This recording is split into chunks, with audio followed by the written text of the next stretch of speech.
IPhone 14 series launch হতে এখনও কিছুদিন বাকি আছে, কিন্তু বিভিন্ন টেক মাধ্যম এর মধ্যে পাবলিশ করে দিয়েছে আপকামিং 14 সিরিজের স্পেসিফিকেশনগুলো। তো চলুন দেখি কি কি চেঞ্জ আসতে চলেছে বহুল প্রতীক্ষিত আইফোন 14 সিরিজে। আমি সুহার্ত আছি আপনাদের সাথে, অ্যান্ড আপনারা দেখছেন টেকবাডি।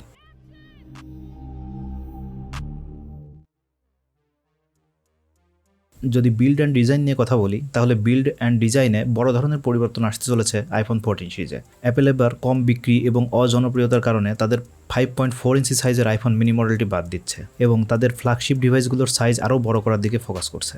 তো সেদিক দিয়ে আমরা এবার পেতে যাচ্ছি 6.1 ইঞ্চি সাইজের আইফোন 14 এবং 14 প্রো, আবার 6.7 ইঞ্চি সাইজের iPhone 14 max and max pro version. 2017 সাল থেকে আমরা আইফোনে ফ্রন্ট ক্যামেরা এবং ফেস আইডি এর জন্য বড় নচ দেখে আসছি, যা আইফোন 14 সিরিজে পরিবর্তন হতে চলেছে। চিরচেনা নচের জায়গাতে এবার দেখা যাবে hole punch cut out for camera and pill shape cut out for face ID এর জন্য। দুর্ভাগ্যবশত এই চেঞ্জগুলো শুধুমাত্র প্রো ভার্সনগুলোতেই দেখা যাবে।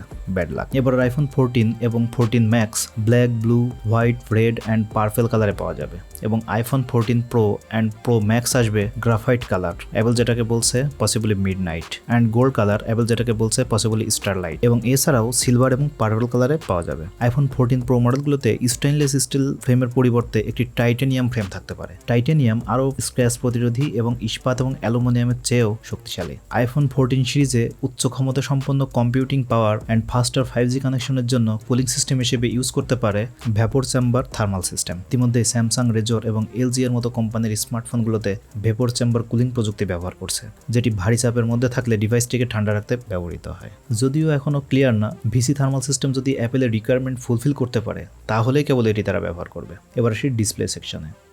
বরাবরের মতোই আইফোনের ডিসপ্লে নিয়ে বলার কিছু নেই।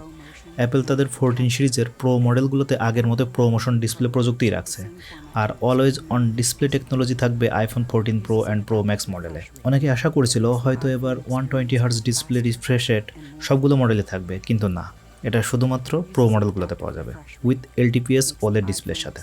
এবার সব থেকে আকাঙ্ক্ষিত বিষয় যেটা হচ্ছে ক্যামেরা। তো আমরা শুরুতে রেয়ার ক্যামেরা নিয়ে কথা বলবো। বরাবরের মতোই এবার আইফোন 14 সিরিজের ক্যামেরায় ব্যাপক পরিবর্তন লক্ষ্য করা যাবে। এবার আইফোন 14 এবং আইফোন 14 প্রো এর ক্যামেরা বামগুলো আরও ঘন হতে পারে এবং আকার বৃদ্ধি পেতে পারে। 14 প্রো মডেলগুলোতে ওয়াইড অ্যাঙ্গেল ক্যামেরায় উল্লেখযোগ্য উন্নতি এবং টেলিফটো লেন্সের আপডেটগুলো চোখে পড়ার মতো হবে। 14 প্রো মডেলের 48 মেগাপিক্সেলের ক্যামেরায়ও 12 মেগাপিক্সেলের শট নিতে পারবে। সম্ভবত পিক্সেল বিনিং নামে পরিচিত একটি প্রসেসের মাধ্যমে এটি সম্ভব হবে। পিক্সেল বিনিং আসলে যেভাবে কাজ করে সেটা হচ্ছে ক্যামেরার ইমেজ সেন্সর একাধিক ছোট ছোট পিক্সেল থেকে ডেটা একত্রিত করে একটি সুপার পিক্সেল তৈরি করে for improved low light sensitivity. এই প্রক্রিয়ায় কম এবং বেশি আলোতে আরও ভালো মানের ছবি তুলতে সক্ষম হবে, এবং এই ক্যামেরা দিয়ে রেকর্ডকৃত 8K ভিডিও টেলিভিশনে দেখলে বেটার ইউজার এক্সপিরিয়েন্স পাওয়া যাবে। এবার আসি ফ্রন্ট ক্যামেরা টেকনোলজিতে। ফ্রন্ট ক্যামেরা টেকনোলজিতে আইফোন 14 নিয়ে আসছে wider f1.9 aperture and autofocus capabilities, যা আপনাকে দেবে crispy photos and improve depth of field. Processor and RAM. Apple তাদের 14 সিরিজের জন্য প্রসেসর হিসেবে ব্যবহার করছে A16 বায়োনিক চিপ, যেটা আগের A15 বায়োনিক চিপের মতোই 5 ন্যানোমিটার আর্কিটেকচারে তৈরি, যা কিনা আগের A15 বায়োনিক চিপ থেকে 15% পারফরমেন্স বুস্ট করবে। কিন্তু এটা শুধুমাত্র প্রো ভার্সনগুলোতে পাওয়া যাবে, আর বাকি ভার্সনগুলোতে 13 সিরিজের মতোই A15 বায়োনিক চিপ ব্যবহার করা হবে। কিন্তু অ্যাপেল এবার 13 প্রো সিরিজের মতো 14 সিরিজের সবগুলো ভেরিয়েন্টেই 6GB র্যাম ইউজ করবে, কিন্তু প্রো ভার্সনগুলোতে LPDDR5 র্যাম থাকবে। Connectivity and storage. IPhone 14 series physical SIM slot ছাড়াই লঞ্চ হতে পারে, থাকবে শুধুমাত্র eSIM সাপোর্ট, এবং 14 সিরিজে ম্যাক্সিমাম 2TB পর্যন্ত স্টোরেজে পাওয়া যাবে, যা কিনা 13 সিরিজে ম্যাক্সিমাম 1TB ছিল। এছাড়াও আইফোন 14 সিরিজে থাকবে ওয়াইফাই 6E কানেক্টিভিটি, যা কিনা অফার করবে হাই স্পিড ওয়্যারলেস ট্রান্সমিশন।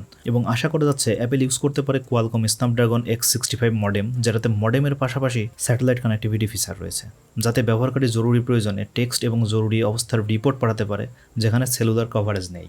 সবশেষে বহুল প্রতীক্ষার অবসান ঘটিয়ে আইফোন 14 সিরিজ রিলিজ করবে সেপ্টেম্বর 2022-এ। এ ধরনের আরও সুন্দর সুন্দর ভিডিও পেতে টেকবাডি চ্যানেলটি সাবস্ক্রাইব করুন এবং পরবর্তীতে কী ধরনের ভিডিও পেতে চান তা কমেন্ট করে জানান। তো টেকবাডিস পরবর্তী ভিডিও আসা পর্যন্ত সাইন আউট।